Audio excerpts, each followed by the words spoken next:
My name is David Todd. I'm here for the Conservation History Association of Texas.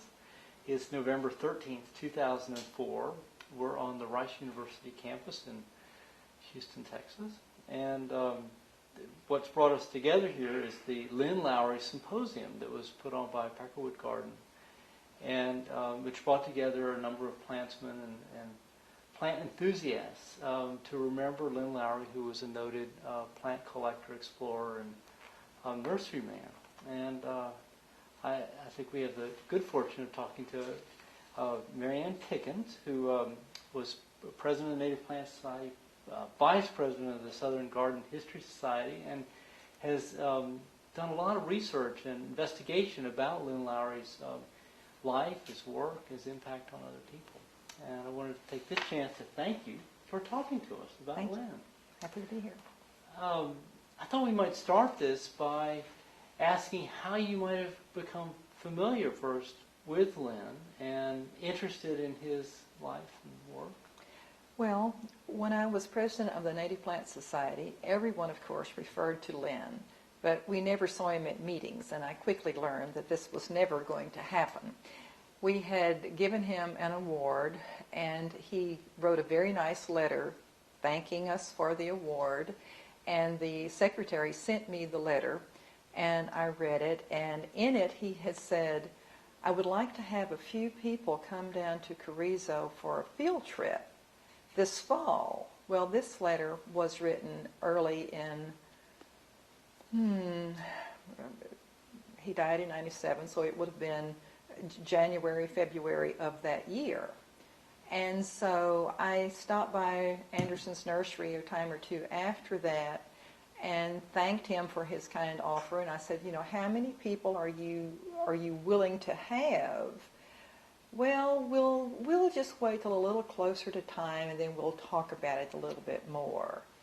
And every time I'd go by, that was kind of the answer I would get. And of course, in the meantime, he'd be giving you plants and so forth. And so I did know him just this much.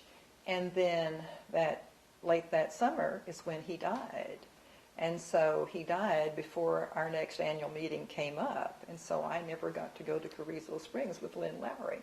But a couple of years after that, Bill Welch was planning the program for Southern Garden History Society. It was meeting here in Houston.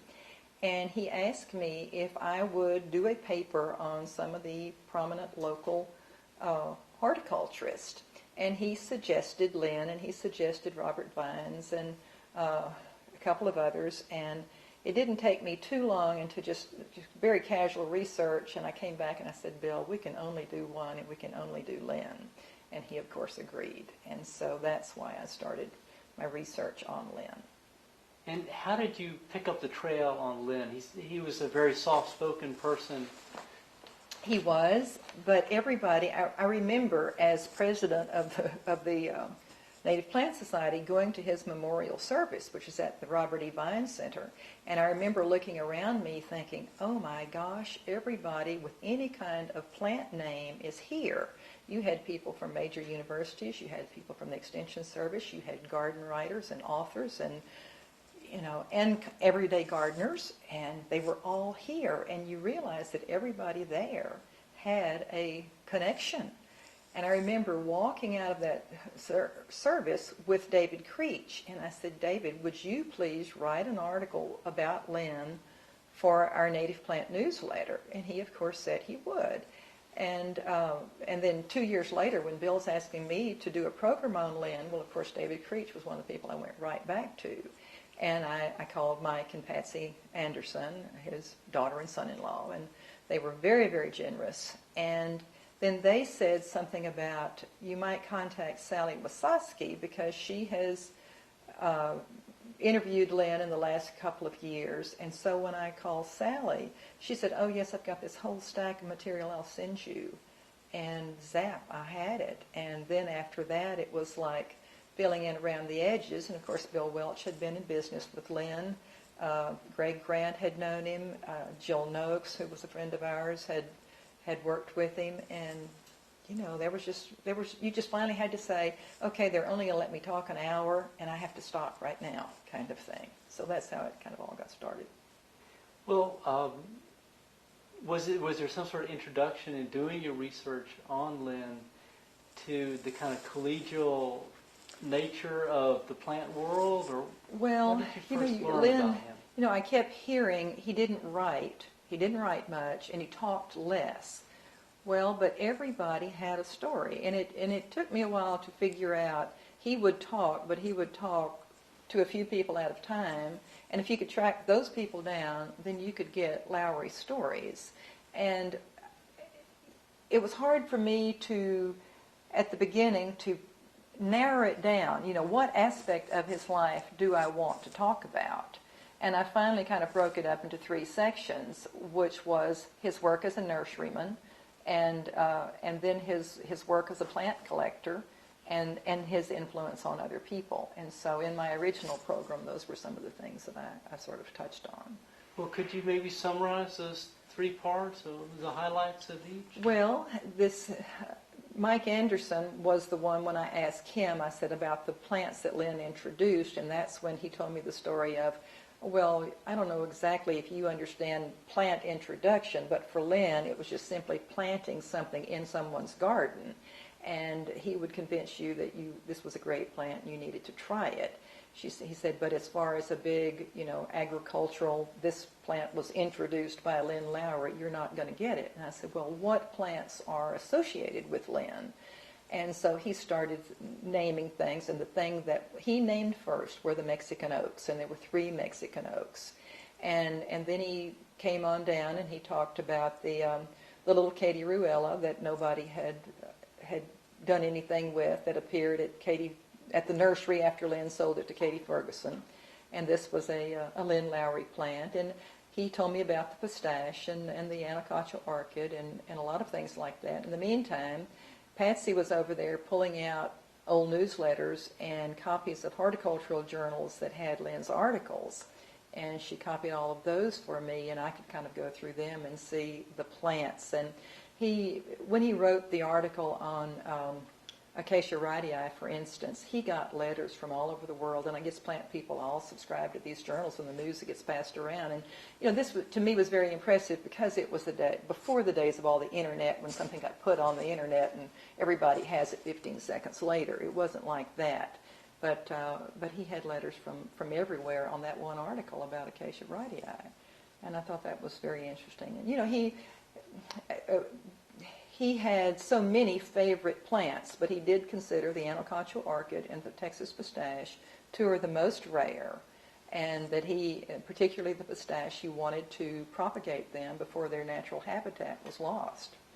And it took me a while to kind of work into the Robert Vines part of this story and realize how close a relationship that was. I did speak to the man at the Robert E. Vines Science Center, and he had told me how interesting it was when Lynn and Robert Vines would come in from a collecting trip together, and he said Robert Vines, being the taxonomist, would be over there thinking, well, is this a new species, or could this be some sort of a hybrid, or I wonder what this is, and Lynn would be sitting over there saying, wonder how I can propagate this. What's the best way to propagate this? And he apparently, with the Texas pistache, tried every kind of direction on propagation, cuttings and seeds. And he did realize quickly that 1 in some 1,000 or 1,500 would have a little leaf. And that's the one that he said would be worthy of propagation, like little dwarf yaupon and kind of things. Jill Noakes says he has an incredible power of observation, and that he could be driving down the highway and spot something that, hey, this is good, this has a little different look, yeah, I know it's a guayacán, but it's a little better than what I usually see, and then that would be the one that he would slam on the brakes and collect the seeds from. And part of the appeal was aesthetic. I mean, that it would fill in as ground cover or understory or canopy tree. Yes. He was very much a plant person. I've heard it said that he never met a plant he didn't like. And I asked Dr. McWilliams about that, who was a friend of his that from A&M. And I said, can you tell me some of the plants that Lynn really liked? And he said, it would be much easier for me to tell you about the plants he really didn't like. And I said, well, what were those? And he said, ligustrums and red-tip photinias and things that are so very common, you know. And he said he loved all plants. And Bill Welch told me that when he was in business with Lynn, that Lynn was always trying to push the plant palette. He expanded, get some more things here. And he was not, at the beginning, and nor at the end, a native plant purist. He just liked plants that would do well. He liked to provide them with the right habitat, and he just didn't want them to be just common. He wanted, you know, to spice up your life a little bit. And like him ordering the plants from the Viburnum luzonicum from California. And then he planted them, and they did well, and, you know, he used them forever. And he was not a native plant purist. He just wanted a good, adaptable plants. Well, it sounds like he was looking for plants that adapted well, that were easy to have in your yard, and that they filled in a point in the palette so that they were aesthetic. But I'm curious about that remark you made earlier where he was particularly interested in propagating the Texas pistache and anacacho that were rare plants. So there was an environmental angle Yes, to this. there was definitely an environmental angle to this. You know, he was afraid their habitat would be completely lost, and he wanted them propagated and out there before they were lost. And this is when he had hundreds of pots going, and Dr. McWilliams said he told him, you know, well, now, Lynn, you need to put a good price on these things. This is a very rare plant, and nobody has it. And he said to show how much attention he paid to me, he gave most of them away. And that, too, was very typical. But he wanted them out there. He didn't want to sell them. That wasn't the point. He wanted them scattered so that the plant would be available. It would be in the trade and out there for protection so that it would not be lost. And so that was his point there. And another one was the anacacho orchid from Uvalde, very isolated, you know, endemic plant. And he kept going back to that one spot to get it so that it could be grown in more widely diverse places. And, of course, it can be. So I don't think that anybody has ever really fallen in love with the Texas pistache except for Lynn. But they have fallen in love with the orchid. Now, I understand, speaking of the Texas pistache, that he did some hybridizing, too. Was he Yes, he skilled? I think so. You know, way? he obviously, a lot of it I think was trial and error, but he tried a variety of things, and Dr. McWilliams said that he grafted the Texas pistache onto the Chinese pistache. Lynn liked this business of having corresponding plants from opposite sides of the world. You know, he liked the persimmons, you know, the native persimmons versus the Japanese persimmons, and he liked the Chionanthus retusa from China. Well, he liked to compare it and grow it with the Chionanthus virginica, and so he was very interested in the two species. Well, and speaking of oriental plants, I understand that he was very interested in medical applications, cancer properties of some Asiatic. Yes. One of his very last interests, and I hate to admit that he gave me a Camptotheca, and I let it sit in a can till it died. I'm very bad about that. He got a call one day saying that this gentleman needed some Camptotheca for cancer research, and the only place that he could get them were from California, and that it was very, very expensive, and they just needed to have a bigger group to work with. It needed more plants than they could afford. And so Lynn hung up and said, well, let me think about that just a little bit. And he remembered that something like 30 years ago, he had planted a Camptotheca in a man's yard in Kingwood. And so he went out, called him up, and sure enough, yeah, it was still there. And so he goes out, and there are seedlings coming up. And so he dug up some of the seedlings and brought them home. And Mike Anderson said, you know, and we soon had cornered the market on Camptotheca. And then from all of those little babies, Mike Anderson said, we either have to get out of the nursery business and raise Camptotheca, or we have to do something else. And at this point was even after, I think, Lynn had been diagnosed with cancer himself. And they ended up giving these plants to the Stalin Foundation and to Biomed. and for their cancer research. And so, yes, he made a very big contribution there by providing them with this material, and I think the research still goes on. And David Creech can tell you more about this because David was involved with a Dr.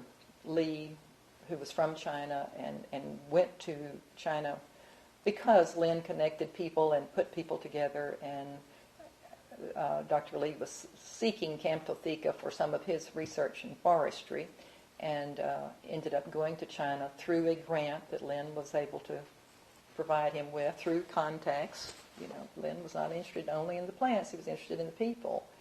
And so he did very definitely make his contribution to medical research. And I think it just shows what a wide range of interests Lynn had, from finding a pretty plant for your garden to providing plants for medical research, you know, and every aspect in between. His early writings kept talking about planting on school grounds and in public places, you know, to educate people and to serve as little arboretums and things. And he was doing this years and years ago, and it's very pleasing to know that now we have the Wildflower Center in Austin, and we have Lowrey Arboretum here on the Rice campus, and all of these things. And he played in the Robert E. Vine Science Center. Randy Beaver told me that probably 80% of the trees there were planted by Lynn. So, you know, he certainly made his contributions in so many ways.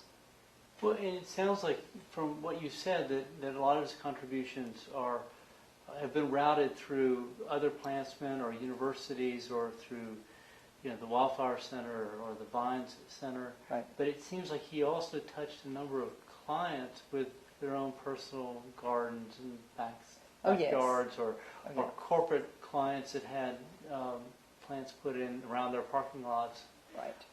Can you talk a little bit about how he might have educated some of these clients? And well, you know, at the beginning, when he hung out his shingle at his very first nursery on Westheimer, and it said landscaping, rare plants, fruit trees, and native plants, he, at that moment, set about starting to educate people. And I have heard a number of people tell me that when people would come in, and they would spend a lot of time talking, and they might buy 50 cents worth of something, but they might not. And that he spent a lot of time just talking and sharing ideas with people. But, you know, this was his manner. It didn't bother him. If they got a little knowledge from him, well, that was just fine. And through the years, that body of knowledge that he passed on.